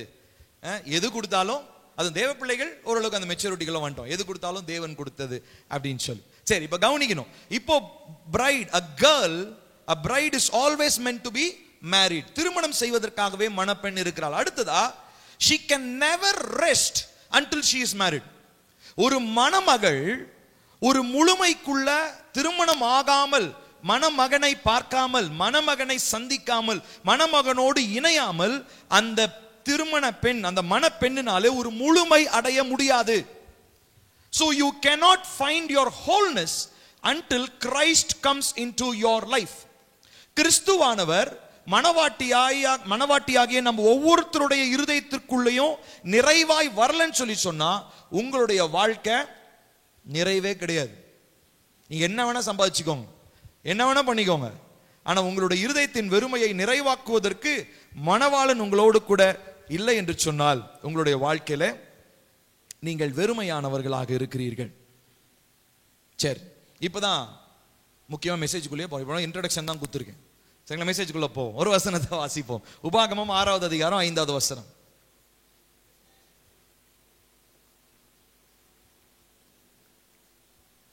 உபாகமம் 6:5 சேர்ந்து வாசிப்போம். உபாகமம் 6:5 சேர்ந்து வாசிக்கலாம். நீ உன் எங்க எடுத்துட்டீங்களா இல்லையா? கொஞ்சம் சீக்கிரமா. உபாகமம் 6:5 நீ உன் தேவனாகிய கர்த்தரிடத்தில் உன் முழு இருதயத்தோடும் உன் முழு ஆத்துமாவோடும் உன் முழு பலத்தோடும் அன்பு கூறுவாயாக. போதும். இப்போ நான் ஏற்கனவே சொன்னேன், ஆண்டவர் வந்து ஆதாம் ஏவாள் மாத்திரம் முதல் திருமணம் இல்லை. அதுக்கு முன்னாடியே ஆண்டவருடைய இருதயத்தில் ஒரு திருமணம்ன்ற ஒரு கான்செப்ட் இருந்தது அப்படின்னு சொன்னா இல்லையா? இந்த கான்செப்ட் எப்ப வெளிப்படுத்தப்பட்டுச்சு அப்படின்னு சொல்லி சொன்னா, இஸ்ரவேல் ஆபிரகாமை அழைக்கும் போது அவரு வெளிப்படுத்தினார். என்ன அப்படின்னா, ஆபிரகாமை பார்த்து சொன்னாரு, உன் சந்ததியை பெருக போனோம். நம்ம எல்லாருக்கும் தெரியும், ஆதியாகமம் 12வது அதிகாரத்தில் வாசிக்கிறோம். ஆபிரகாமுக்கு ஈசாக்கு பிறந்தாரு, ஈசாக்குக்கு யாக்கோபு பிறந்தாரு, யாக்கோபுல இருந்து 12 கோத்திரங்கள் உருவானது. இப்போ நல்லா கவனிக்கணும், இவங்க எல்லாம் வளர்ந்து இப்போ யாத்திராகமத்தில் நம்ம பார்க்குறோம், அவங்க ஒரு பெரிய ஜாதியா மாறிட்டாங்க, ஒரு பெரிய தேசமா மாறிட்டாங்க. இப்போ இவங்களை கர்த்தர் மீட்டு கொண்டு வனாந்தரத்துக்கு வந்து, வனாந்தரத்துல இருந்து கானானுக்கு வந்து இதெல்லாம் நடக்குது. ஆனா எல்லா இடத்துலையும் தேவன் இஸ்ரவேலை, இன்ஃபேக்ட் நீங்க தீர்க்க தரிசன புத்தகத்தில் படிச்சு பார்த்தீங்கன்னா, தேவன் அந்த இஸ்ரவேலை எப்படி பார்ப்பார்னா மணவாட்டியா பார்ப்பார். அப்போ இந்த இஸ்ரவேலை தான் மணந்து கொள்வது, இஸ்ரவேலை தனக்கு மணமகள் ஆக்கி கொள்ள வேண்டும் என்பது தேவனுடைய அனாதி தீர்மானத்தில் இருந்துச்சு. உலகம் எல்லாம் சிருஷ்டிக்கப்படும் முன்னமே இஸ்ரவேலை தனக்காக தெரிந்து கொள்ள வேண்டும் என்பது தேவனுடைய விருப்பம். அந்த இஸ்ரவேல்ல யூதா கோத்திரத்துல யாரை பிறக்க வைக்கணும்? இயேசுவை பிறக்க வைக்கணும். அந்த இயேசுவின் நிமித்தமா உலகம் அனைத்தில் இருக்கிற மக்களும் ரட்சிக்கப்படணும்ன்றது யாருடைய விருப்பம்? இது எல்லாமே பிதாவுனுடைய இருதயத்திலே தோன்றினதான எண்ணம். இதெல்லாவற்றையும் அவர் என்ன பண்ணாருங்க, ஒரு ஒரு ஆணையும் பெண்ணையும் உருவாக்கி அவங்க மூலமா ஒரு சந்ததியை பிறக்க வச்சு, அந்த சந்ததியில பாவம் செஞ்ச சந்ததியினால அதுல கொஞ்சம் பியூரிஃபிகேஷன் பண்ணி அதுல நோவான்ற ஒருத்தனை தெரிந்தெடுத்து நோவாவுடைய சந்ததியை உருவாக்கி அதுல ஒருத்தனை ஆபிரகாம்ன்ற ஒருத்தனை தெரிந்தெடுத்து ஆபிரகாம்ல ஈசாக்கு, ஈசாக்கு யாக்கோபுக்கு, யாக்கோபுல 12 பிள்ளைகளை ஒருத்தனாகிய யூதாவை தெரிந்தெடுத்து எவ்வளவு ப்ராசஸ், கிட்டத்தட்ட 3000-4000 வருஷம் அதுலயே போயிடுச்சு. 4000 வருஷம் 4000 வருஷம் கழிச்சுதான், தோராயமா 4000 வருஷம் கழிச்சுதான் கடைசியா தேவனுடைய திட்டம் என்னாச்சு, நிறைவேறினுச்சு. கலாத்தியர் 4:4 வாசிக்கிறோம், எடுத்து வாசிக்க வேண்டாம். கலாத்தியர் 4:4, காலம் நிறைவேறின பொழுது கர்த்தர் தம்முடைய குமாரனாகிய இயேசுவை அந்த வெர்ஜின் கன்னியா இருக்கிற அந்த பெண்ணுடைய வயிற்றில் என்ன பண்ணார், பிறக்க வைத்தார். சோ இதுதான் மீட்பின் திட்டம். இது எப்ப ஆரம்பிச்சதுங்களா, 4000 வருஷத்துக்கு முன்னாடியே யாருடைய இருதயத்தில் தோன்றினது, தேவனுடைய இருதயத்தில் தோன்றினது. ஆனா அந்த தேவன் வர்ற வழி, இந்த ப்ராசஸ், இந்த 4000 இயர்ஸ் முடிச்சும் தேவன் எப்படி தெரியுமா பார்த்தாரு, தெரிந்து கொள்ளப்பட்ட அந்த சந்ததியை தன்னுடைய மணவாட்டியா பார்த்தார். ஏன்னா மணவாட்டி எப்பயுமே மணவாளனுக்காக ஏங்கி கொண்டிருக்கிறவளாக இருக்க வேண்டும். இதுதான் மணப்பெண்ணுடைய அழகு. என்ன தெரியுமா, மேக்கப் கிடையாது.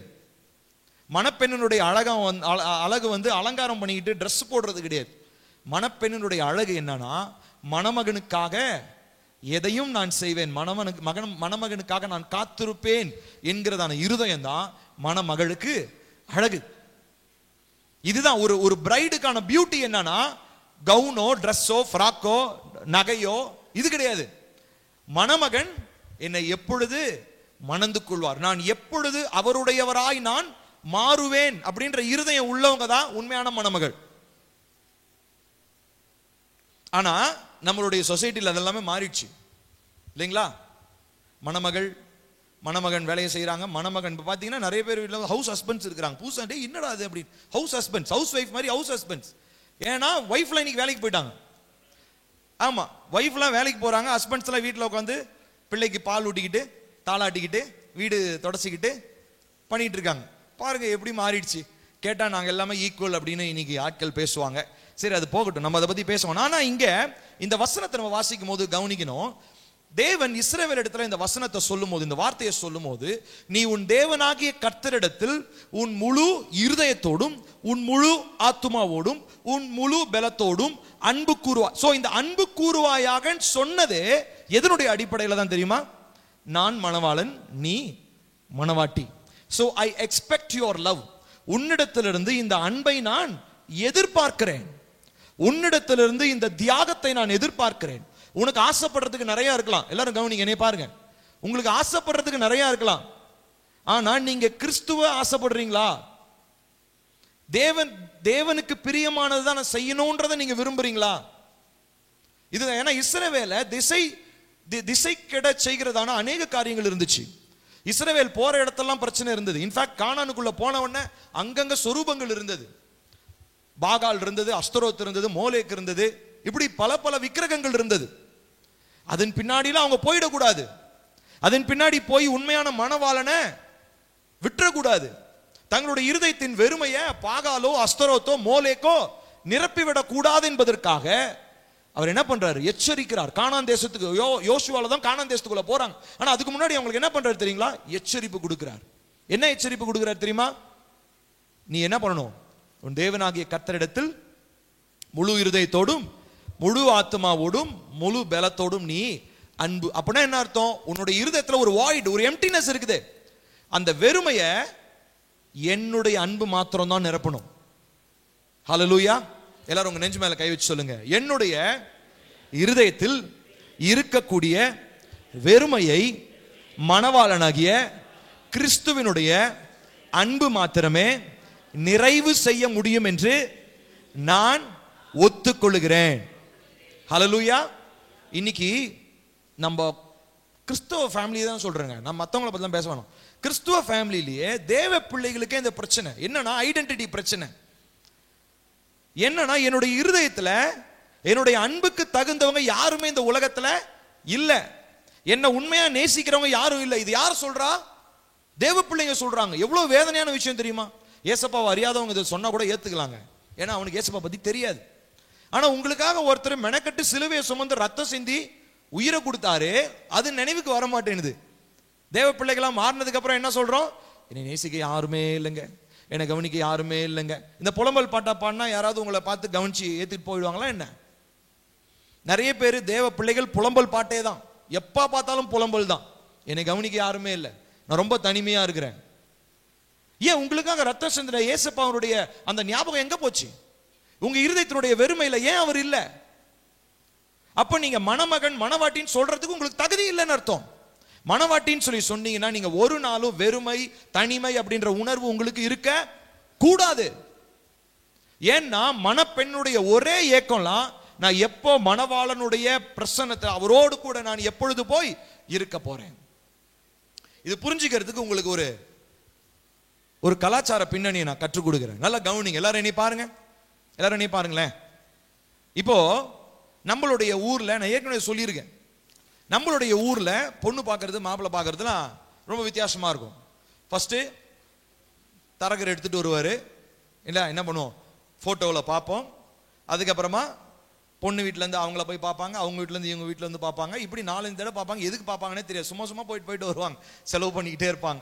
கடைசியா உறுதி பண்றதுக்குன்னு ஒன்று போவாங்க, அப்புறம் நிச்சயதார்த்தம்னு ஒன்று வைப்பாங்க, அப்புறம் கல்யாணம்னு வைப்பாங்க, கல்யாணத்துக்கு அப்புறம் 4 நாள் கழிச்சு கறி விருந்துன்னு வைப்பாங்க. இப்படி வரிசையா அது ஒரு 3-4 மாசத்துக்கு. ஒரு சிலர்லாம் கல்யாணத்துக்கு லீவ் போட்டு 5-6 மாசம் கழிச்சு வருவாங்க.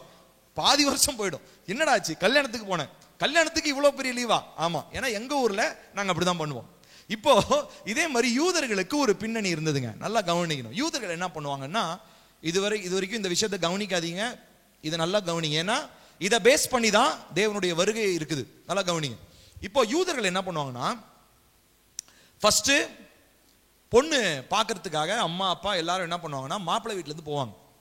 போயிட்டு அந்த பொண்ணை பார்த்துட்டு அப்பவே பொண்ணை நிச்சயம் பண்ணிடுவாங்க. இந்த 1000 தாட்டி போறது வரதெல்லாம் கிடையாது. ஏன்னா அந்த காலத்துல இப்ப நம்ம பஸ் இருக்கிறனால சல்லுன்னு போறோம், ஃபிளைட்ல போறோம், கார்ல போறோம், எப்படியோ போயிட்டு வரோம். அந்த காலத்துல ரொம்ப தூரத்துல இருக்கிறவங்க எல்லாம் எத்தனை தாட்டி போயிட்டு வருவாங்க சரிங்களா? அப்படி போயிட்டு வந்தா கல்யாண பொண்ணு கல்யாண மாப்பிள்ளைக்கு 60 வயசு ஆயிடும். அதனால அவங்க என்ன பண்ணிட்டாங்க, ஒரு தாட்டி போவாங்க, போகும்போது நிச்சயம் பண்ணுவாங்க. நல்லா கவனிக்கணும். இப்ப நிச்சயம்ன்றது ரொம்ப முக்கியமான ஒரு பாட்டுங்க அவங்களுக்கு. இப்ப நமக்கு எப்படி கல்யாணம்ன்றது ரொம்ப முக்கியமா, அது மாதிரி நிச்சயம் அவங்களுக்கு ரொம்ப முக்கியம். ஏன்னா நிச்சயம்ன்றது தான் ரொம்ப, அதாவது மேரேஜ் மாதிரியே கல்யாணம் மாதிரியே ரொம்ப பிரம்மாண்டமா பண்ணுவாங்க. அது விருந்துலாம் இருக்கும், நிச்சயம் பண்ணி விருந்து இருக்கும். அவங்க தாலி கட்டுற மாதிரி ஒரு சிலதெல்லாம் இருக்கும். அவங்க ஒரு கண்ணாடி, அதெல்லாம் நான் சொல்ல விரும்பல, நிறைய விஷயம் இருக்குது. அவங்க நம்ம தாலி கட்டுற முறைமைகள் மாதிரி அவங்களுடைய முறைமைகள் இருக்கு. இப்போ நிச்சயம் பண்ணிட்டு மாப்பிள்ளை வீட்டுக்கு போயிடுவார். கவனிக்கணும், மாப்பிள்ளை வீட்டுக்கு போயிடுவார். வீட்டுக்கு போயிட்டு என்ன பண்ணுவார்னா, அவரு சம்பாதிச்சு அவர் என்ன பண்ணுவார்னா, அவங்க வீட்டு பக்கத்துல அவங்க அப்பா அவருக்கு ஒரு லேண்ட் கொடுத்துருப்பாரு. அந்த லேண்ட்ல இவர் தானும் தன்னுடைய மனைவி இருக்கிறதுக்காக போய் ஒரு வீட்டை கட்டணும். நான் சொல்றது புரியுதுங்களா? ஆமா, நிச்சயம் ஆனதுக்கு அப்புறம் வீட்டுக்கு போயிட்டு, அது வரைக்கும் இந்த பெண் என்ன பண்ணணும் தெரியுமா? லெட்டர் கிடையாது, அப்போ எதுவுமே கிடையாது. இப்படியே டெய்லிக்கும் வாசப்படியிலே உட்காந்து பார்த்துக்கிட்டே இருக்கணும்.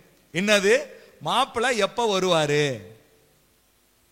ஏன்னா இவங்களுக்கு மனம் இப்போ நிச்சயம் ஆயிடுச்சு.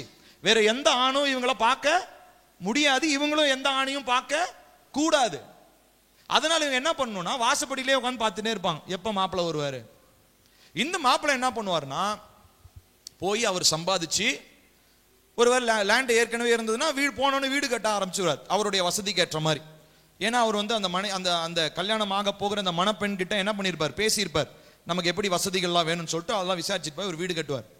வீடு கட்டி முடிச்சு கொஞ்ச நாள் கழிச்சு அப்பா சொல்லுவார், யாரு, மாப்பிள்ளையோட அப்பா சொல்லுவார். என்ன சொல்லுவார்னா, ஓகேடா வீடு என்ன ஆயிடுச்சு, ரெடி ஆயிடுச்சு, இப்போ போய் என்ன பண்ணு, பொண்ணை போய் கூட்டிட்டு வா.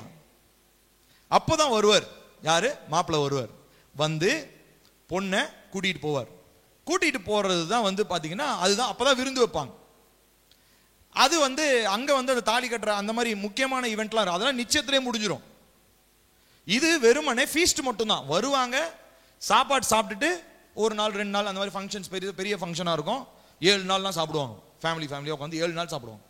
சாப்பிட்டுட்டு அதுக்கப்புறம் பொண்ணை கூட்டிட்டு அவங்க போயிடுவாங்க. சோ இப்ப கவனிக்கணும், இப்போ இதனுடைய அடிப்படையில தான் கிறிஸ்துவனுடைய வருகையும் இருக்குது. இப்ப நான் சொன்ன இந்த அமைப்பு புரிஞ்சுதுங்களா? இப்ப இதே மாதிரிதான் கிறிஸ்துவாகிய தேவன் இந்த பூமிக்கு வந்து தன்னுடைய ரத்தத்தை சிந்தி, நல்லா கவனி, ரத்தத்தை சிந்தி மணவாட்டியாகிய சபை என்ன பண்றார்? தனக்காக மணந்து கொள்ளல நிச்சயித்து கொண்டார். இப்ப நிச்சயித்து கொண்டதுக்கு அப்புறம் என்ன பண்றாரு? இப்ப பரலோகத்துக்கு போயிட்டார்.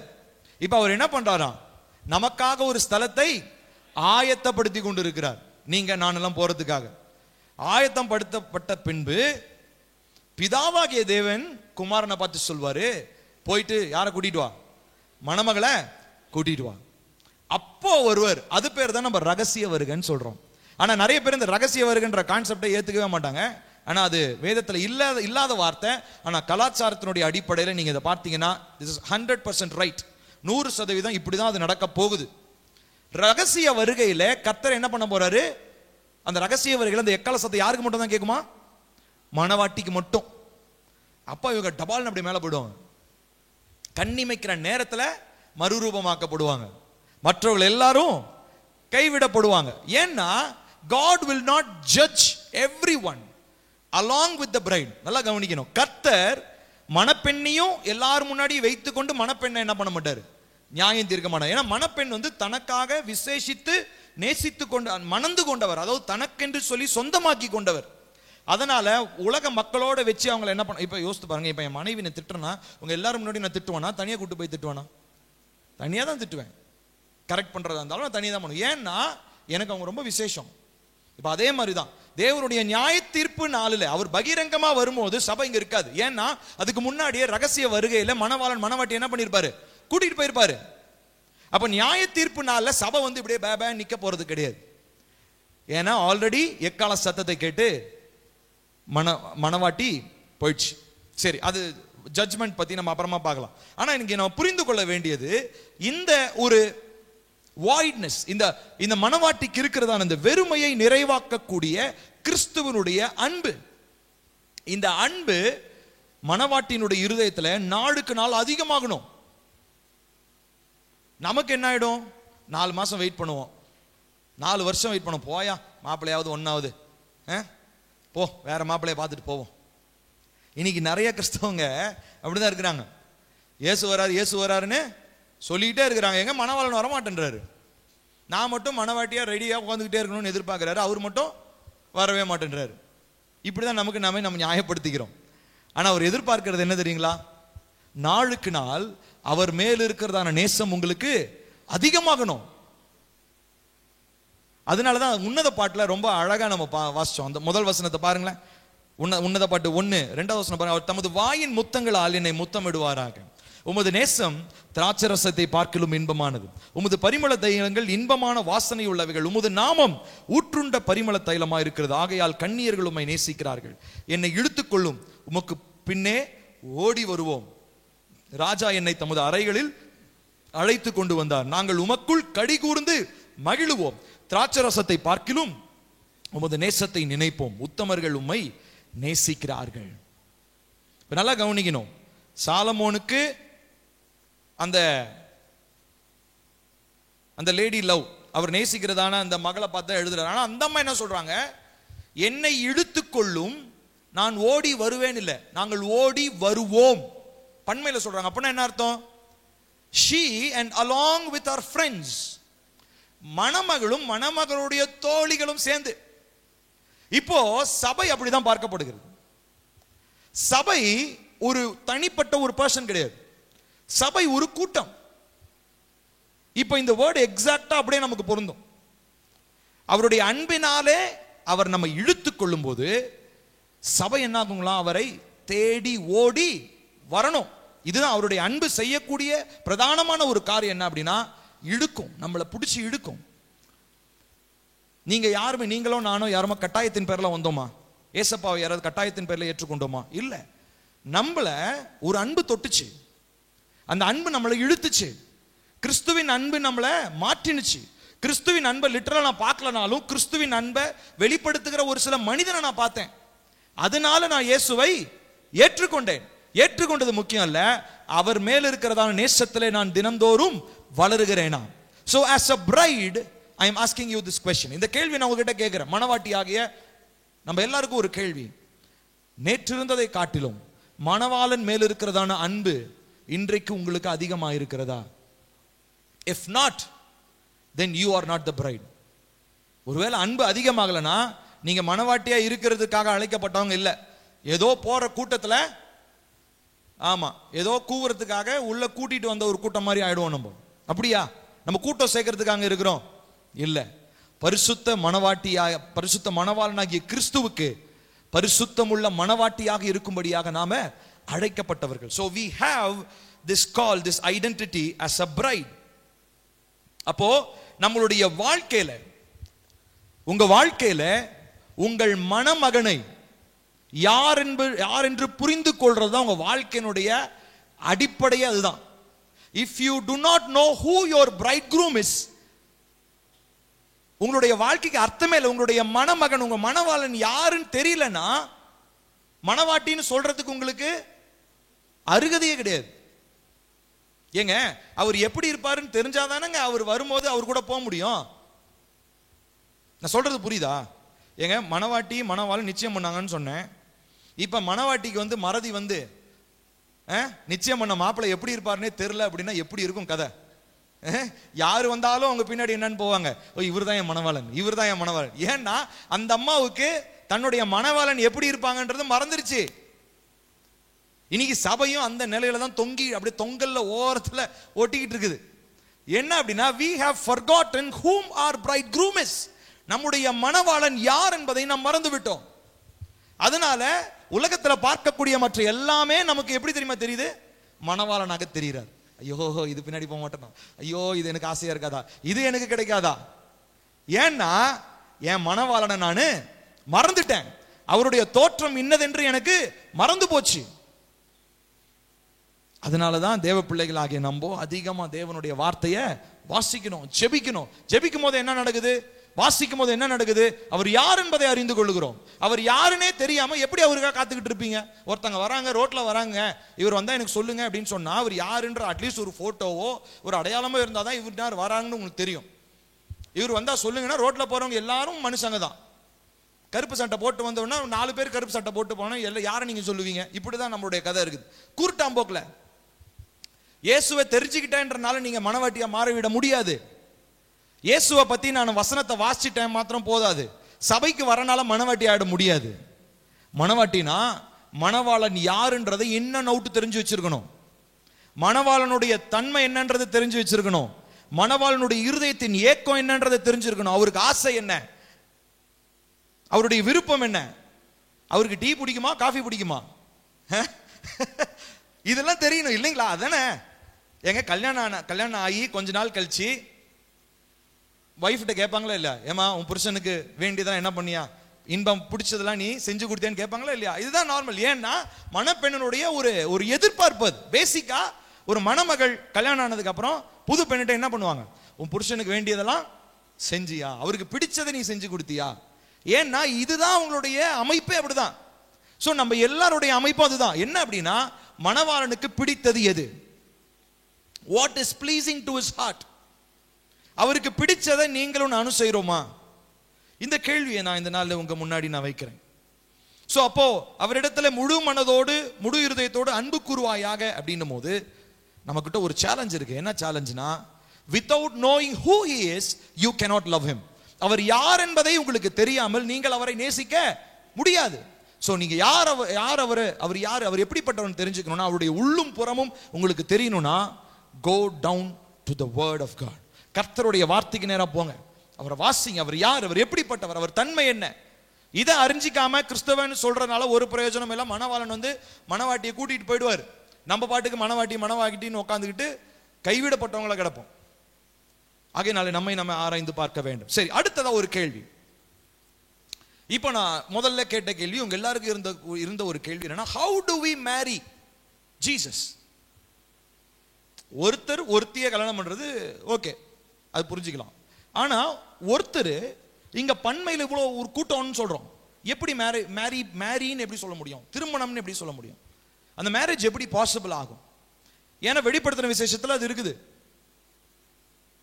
இப்போ இந்த காரியத்தை குறித்து நாம் பார்த்தோம் அப்படின்னு சொன்னா, இந்த மணவாட்டி அவங்க என்ன பண்றாங்கன்னா, தன்னுடைய வாழ்க்கையில ஒரு 6 காரியங்கள் இருக்கிறது.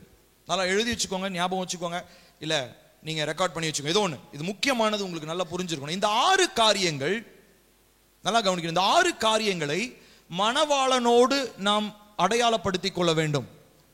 அப்படி இருக்கிறவங்களால மாத்திரம்தான் ரியல் மேரேஜ்குள்ள போக முடியும். ரியலா மணவாளனோடு கூட அந்த அவருடைய சமூகத்தில் போய் இணைய முடியும். முதலாவது, யோர் டீப்பஸ்ட் பார்ட்ஸ், உங்கள் இருதயத்தின் ஆழங்கள். என்னுடைய இருதயத்தின் ஆழமும் அவருடைய இருதயத்தின் ஆழமும் ஒன்றாக கலக்க வேண்டும். My deepest parts, parts parts பாகங்கள், பார்ட்ஸ், இருதயத்தின் ஆழங்கள், பாகங்கள்னு சொல்லலாம். முதலாவது, என்னுடைய இருதயத்தின் ஆழமும் அவருடைய இருதயத்தின் ஆழமும் ஒன்றாக இணைகிறது. இரண்டாவதா, என்னுடைய இருதயமும் அவருடைய இருதயமும் ஒன்றாக மாறுகிறது. My heart becomes his heart, his heart becomes my heart. என் இருதயம் அவர் இருதயமாய் மாறுகிறது, அவர் இருதயம் என் இருதயமாய் மாறுகிறது. இரண்டாவதா. மூணாவதா, முதலாவது டீப்பஸ்ட் பார்ட்ஸ், ஆழமான பாகங்கள். இரண்டாவதா, உங்களுடைய இருதயம் அவர் இருதயமாய் மாறுகிறது, அவர் இருதயம் உங்கள் இருதயமாய் மாறுகிறது. மூன்றாவதா, யோர் சோல், உங்களுடைய ஆத்துமா. உங்க சோல் அவருடைய சோலா மாறுது, அவருடைய சோல் உங்களுடைய சோலா மாறுது. ஆமா, இங்கிருந்து அங்க போகுது, அங்கிருந்து இங்க வருது. நான்காவதா, காயங்கள், wounds. என்னுடைய காயங்கள் அவருக்கு வேதனை அளிக்கிறது, அவருடைய காயங்கள் எனக்கு வேதனை அளிக்கிறது. நான்காவதா, wound, காயங்கள், wounds. ஐந்தாவதா, ஏக்கங்கள், longings, ஏக்கம். என்னுடைய ஏக்கம் அவர் ஏக்கமாய் மாறுகிறது, அவர் ஏக்கம் என்னுடைய ஏக்கமாய் மாறுகிறது. அடுத்தது ஆறாவதா, டிசையர்ஸ், ஆசைகள். என்னுடைய ஆசை அவர் ஆசையாய் மாறுகிறது, அவருடைய ஆசை என்னுடைய ஆசையா மாறுது. இந்த 6 காரியம் தான் மேரேஜ்ல நடக்கக்கூடிய ஒரு ஒரு இன்டிமேட்டான ஒரு காரியம்.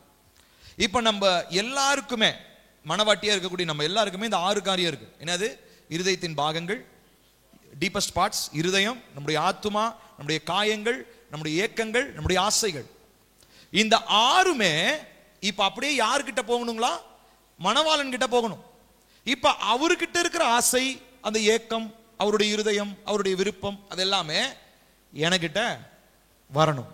சோ இதுதான் நீங்க ஒரு மணவாட்டியா, தேவ பிள்ளையா, கர்த்தருடைய சமூகத்தில் செய்யக்கூடிய முக்கியமான ஒரு காரியம் அதுதான். சோ இப்ப நம்ம ஸ்பிரிச்சுவலா செய்யறோம், ஆவியில செஞ்சுட்டு இருக்கோம். ஆனா வருகைக்கு அப்புறம், பரலோகத்துக்கு போனதுக்கு அப்புறம் பிசிக்கலாவே என்ன ஆகும்? அவரோடு கூட நம்ம இணைவோம். பிசிக்கலா நம்முடைய இருதயம் அவருடைய இருதயமாய் மாறும். பிசிக்கலா நம்முடைய ஆசைகள் அவருடைய ஆசைகளாய் மாறும், அவருடைய ஆசைகள் என்னுடைய ஆசையா மாறும். சோ இப்போ நான் ஸ்பிரிச்சுவல் ரெல்ம்ல இதை அனுபவிச்சுட்டு இருக்கேன்.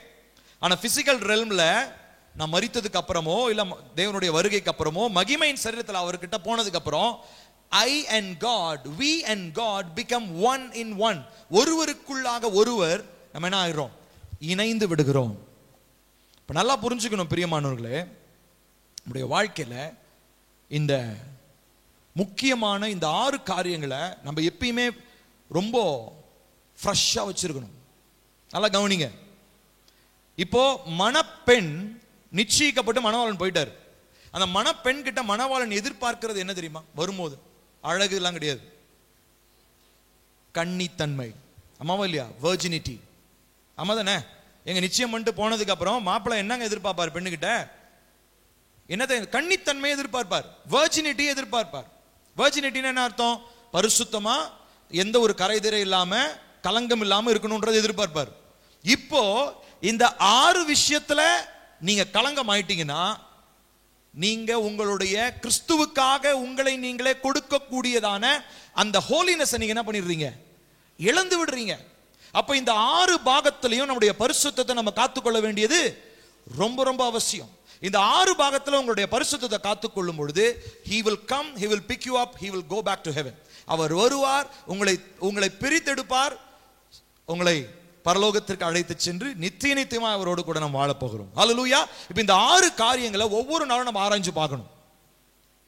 இருதயத்தினுடைய ஆழங்களை ஆராய்ஞ்சு பார்க்கணும், நம்முடைய இருதயத்தை ஆராய்ஞ்சு பார்க்கணும். அடுத்ததா நம்முடைய ஆத்துமா, நம்முடைய காயங்கள், நம்முடைய ஏக்கங்கள், நம்முடைய ஆசைகள் எல்லாவற்றையும் பிசாசு டச் பண்ணாம, ஏன்னா அவன் என்ன பண்றான், இப்போ அவன் தான் வில்லன்.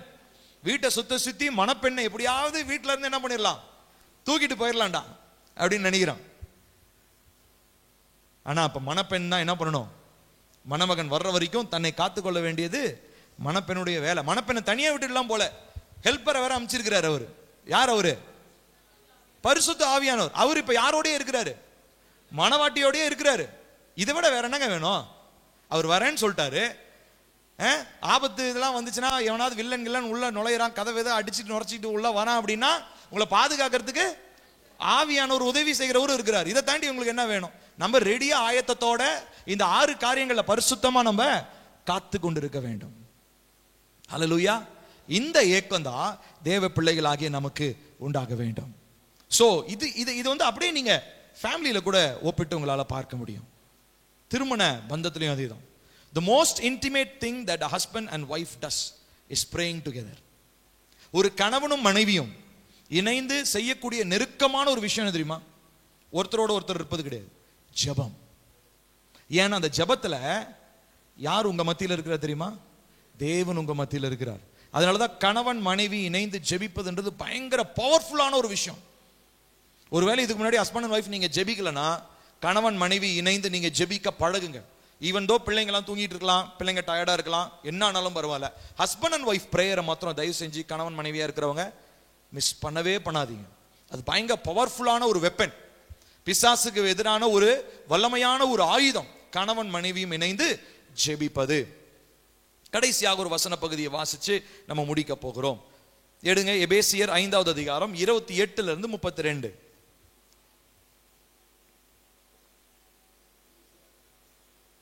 எபேசியர் 5:28 to 32. பக்கம் சொல்லுங்க. 268. எபேசியர் 5:28 to 32 சேர்ந்து வாசிக்கலாமா? அப்படியே புருஷர்களும் தங்கள் மனைவிகளை தங்கள் சொந்த சரீரங்களாக பாவித்து அவர்களில் அன்பு கூற வேண்டும்.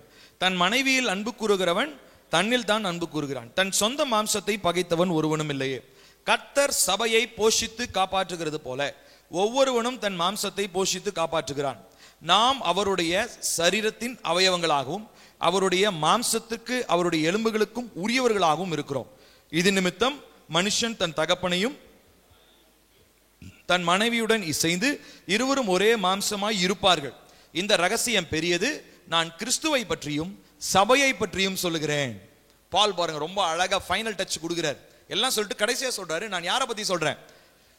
கிறிஸ்துவை பற்றியும் சபை, அதாவது மணவாளனை பற்றியும் சபையாகிய மணவாட்டியை பற்றியும் சொல்றேன் அப்படின்ட்டு நடுவில் ஒரு ஹைலைட் கொடுக்கிறார் பாருங்க. ரொம்ப அருமையான ஒரு வார்த்தை. நாம் அவருடைய சரீரத்தின் அவயவங்களாகவும் அவருடைய மாம்சத்திற்கும் அவருடைய எலும்புகளுக்கும் உரியவர்களாகவும் இருக்கிறோம். எவ்வளவு டீப்பான வார்த்தை பாருங்க. நீங்களும் நானும் எப்படி இருக்கோமா? அவருடைய சரீரத்தின் அவயவங்கள். அப்படின்னா என்ன அர்த்தம்? அவரு தலை, நீங்க நான் எல்லாம் கை காலு இந்த மாதிரி பாகங்களாக இருக்கிறோம். அடுத்ததா அவருடைய மாம்சத்திற்கும் அவருடைய எலும்புகளுக்கும் உரியவர்களாக இருக்கிறோம். We belong to his flesh. அவருடைய மாம்சத்திற்கு அவருடைய எலும்பிற்கு உரியவர்களாக இருக்கிறோம். அதனாலதான் திருவிருந்து, நம்ம அடுத்த வாரத்தை திருவிருந்து எடுக்க போறோம். திருவிருந்து நம்ம என்ன பண்றோம்? அவருடைய சரீரத்திலும் அவருடைய ரத்தத்திலும் நம்ம பங்கெடுக்கிறோம். அப்படின்னா என்ன அர்த்தம்? நம்ம இயேசுவோடு கூட இணைக்கப்பட்டவங்கன்றதை நம்ம என்ன பண்றோம்? அடையாளப்படுத்திக் கொள்ளுகிறோம். We are identifying ourselves as one with Christ. கிறிஸ்துவோடு கூட நான் ஒன்றாக இணைந்து விட்டேன். அதனாலதான் திருவிருந்து எடுத்துட்டு போய் அக்கிரம அநியாயத்தை பண்ணா அதை என்னன்னு சொல்றோம்? சாபம்னு சொல்றோம். சொல்றது புரியுதா?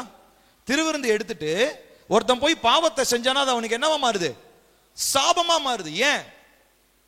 அதை இன்னும் ஈஸியா புரிஞ்சுக்கணும்னா, ஒருத்தனுக்கு நிச்சயிக்கப்பட்ட ஒரு பொண்ணு வேற ஒருத்தனோட இருந்தா அது எவ்வளவு ஒரு அசிங்கம். இப்படிதான் பார்த்துக்கணும், இப்படிதான் நம்ம புரிஞ்சுக்கணும். தேவனுக்காக நிச்சயிக்கப்பட்ட மணவாட்டி தேவனுடைய சரீரத்திலும் ரத்தத்திலும் பங்கெடுத்து விட்டு உலகத்தினுடைய காரியங்களில் போய் பங்கெடுக்கும் பொழுது பேசிக்கலா அந்த மணவாட்டி என்ன பண்ற தெரியுமா? விபச்சாரம் செய்கிறாள். She is adultering herself. She is prostituting herself.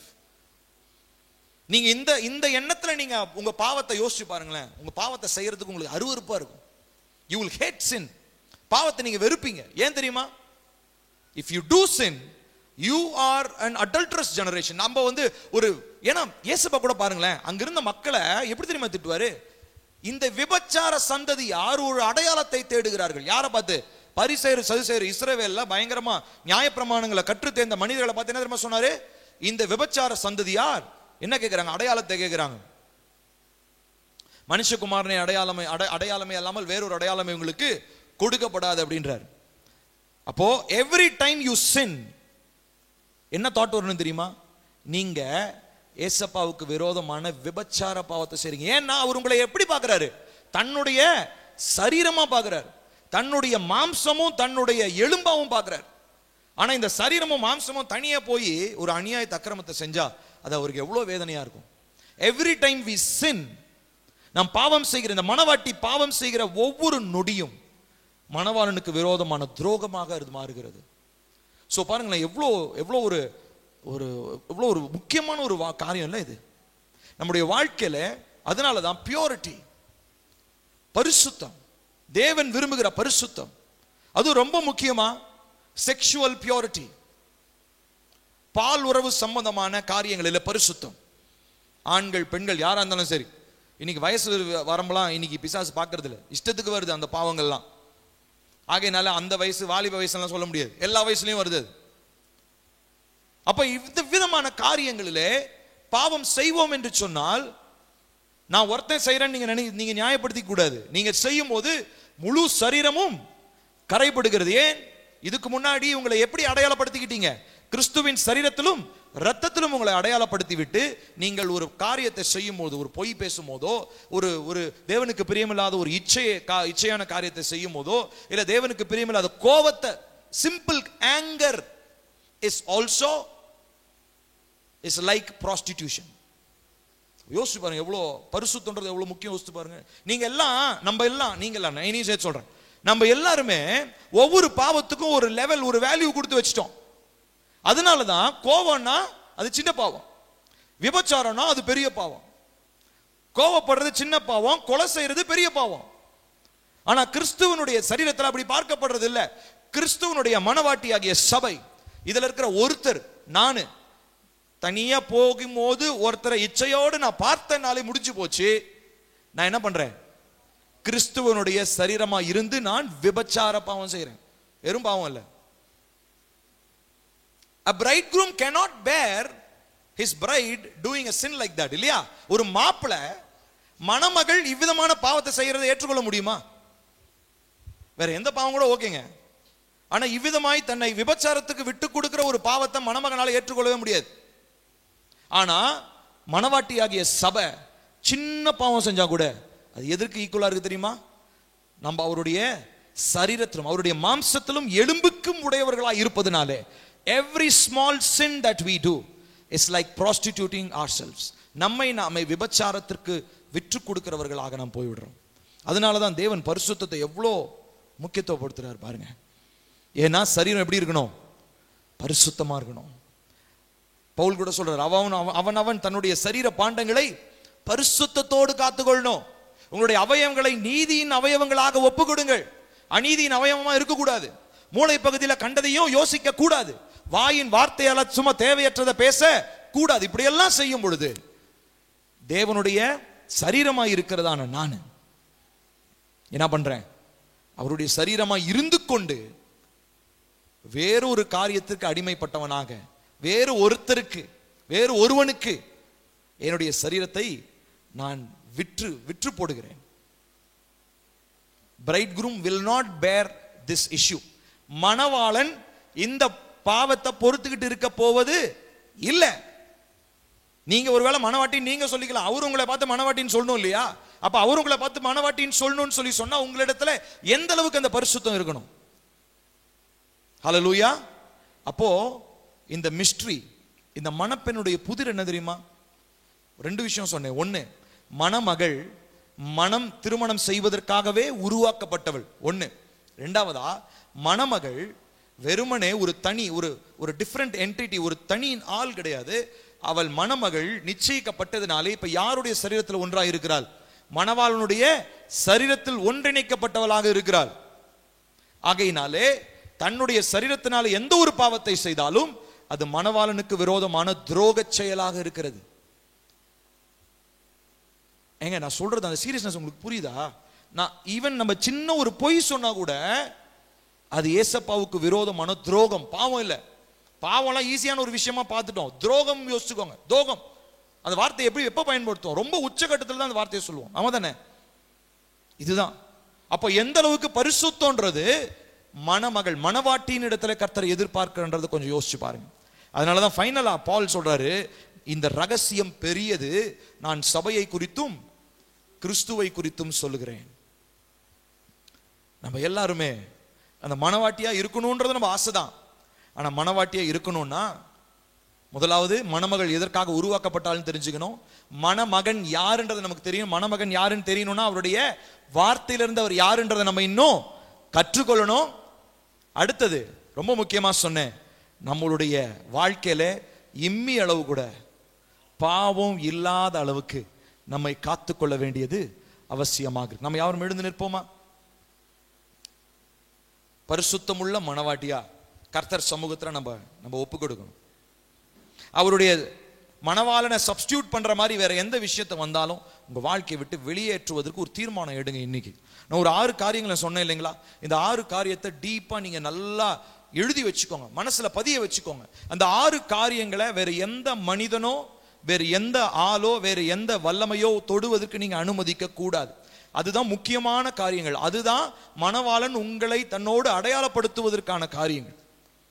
ஆனா இதுல நம்மளுடைய அடையாளத்தை இழந்துட்டோம்னு சொல்லி சொன்னா நம்ம எவ்வளோ ஆராதனைக்கு வந்து எவ்வளோ ஜோம் பண்ணாலும் எந்த பிரயோஜனமும் கிடையாது. திருமணம்ன்றது தேவனுடைய பார்வையில் ரொம்ப பரிசுத்தமான ஒரு காரியம். அற்பமான யோசிச்சு பாருங்க, உங்களையும் என்ன ஏசப்பா ஏங்க செலக்ட் பண்ணோம்? நம்ம கிட்ட என்ன நீதி இருந்தது? நம்ம என்ன நியாயம் பண்ணோம் நம்மளை ஏசப்பா நம்மளை தேடி வர்றதுக்கு? நம்மளை விட நிறைய படிச்சவங்க இருக்கலாம், நம்மளை விட சன்மார்க்கர்கள் நல்லது பண்ணவங்க இருக்கலாம்.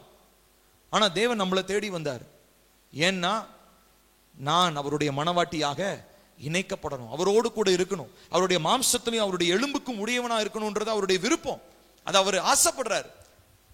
இதனால மணவாட்டியா நம்ப மணமகனுக்கு ஏங்குகிறவர்களாய் நம்ம இருப்போமா? நம்ம எல்லாரும் கண்களை மூடி இதனால ஆண்டவரை நோக்கி பார்க்கலாம். ஒரு தீர்மானம் எடுங்க இந்த நாள்ல. இது ஏதோ சும்மா அப்படியே உணர்ச்சி வசமா ஒரு செய்தியை கேட்டு போறது மாதிரி இருக்கக்கூடாது.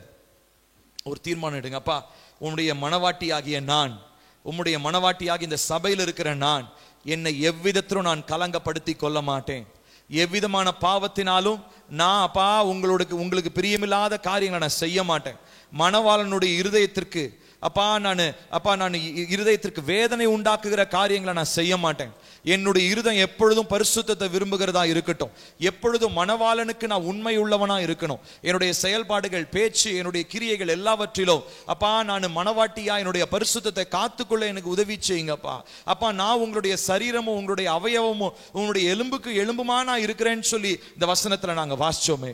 ஆகையினால சபையா இருக்கிறதான நாங்க அப்பா இந்த நாட்களிலே அப்பா சத்ருவானவன் தந்திரமாய் இந்த பரிசுத்தத்தை கெடுக்கும்படியாக செயல்பட்டு கொண்டிருந்தாலோ, சபையாகிய நாங்கள் எங்களை நாங்களே ஆராய்ந்து பார்த்து பரிசுத்தமாய் இருக்க, பரிசுத்தமாய் எங்களை காத்துக்கொள்ள, இந்த மணவாட்டி எவ்வளவு பரிசுத்தமாய் இருக்க வேண்டும் என்பதை நாங்கள் புரிந்து கொள்ள கர்த்தாவே எங்களுக்கு உதவி செய்வீராக. இந்த நாளிலே நீங்க எங்களோடு பேசின இந்த வார்த்தைக்காக ஸ்தோத்திரம். நாங்கள் மணமகனோடு மணவாளனாகி கிறிஸ்துவோடு இணைக்கப்படும்படியாகவே அழைக்கப்பட்டவர்கள்.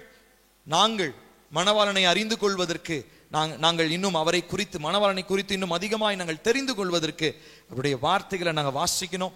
அடுத்ததாக நம்ம பார்த்தோம், நம்மளுடைய வாழ்க்கையில பாவங்கள் இல்லாம பரிசுத்தமா வாழும் பொழுது நாம் அவருக்கு பிரியமான ஒரு மணவாட்டியா வாழ்றோம் என்பதை கர்த்தர் இந்த நாள் நம்மோடு பேசி இருக்கிறார். இதனால ஒரு தீர்மானம் எடுங்க. உங்களுடைய காரியங்களுடைய செயல்பாடுகள் எல்லாவற்றிலும் பரிசுத்தமாய் இருப்பதற்கு கர்த்தருடைய சமூகத்தில் உதவியை கேளுங்க. கர்த்தர் சீக்கிரமாக வரப்போகிறார்.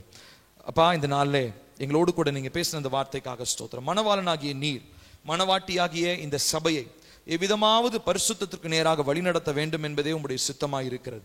எவ்விதமாவது பரிசுத்தத்தை சபை அறிந்து கொள்ள வேண்டும் என்று சொல்லி இந்த நாட்களில் எங்களோடு கூட நீர் பேசிக் கொண்டிருக்கிறீர். அதற்காக ஸ்தோத்திரம். இந்த நாளில் நீர் எங்களோடு பேசினதற்காக ஸ்தோத்திரம்.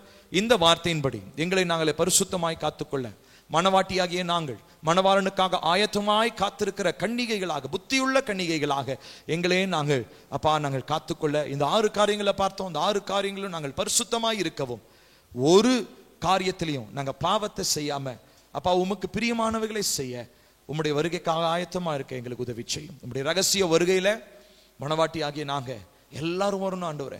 இங்க வந்திருக்கிறதான நாங்க இந்த செய்தியை கேட்க போறவங்க யாரா இருந்தாலும் சரி, ஒருத்தர் கூட கைவிடப்பட்டக்கூடாதப்பா.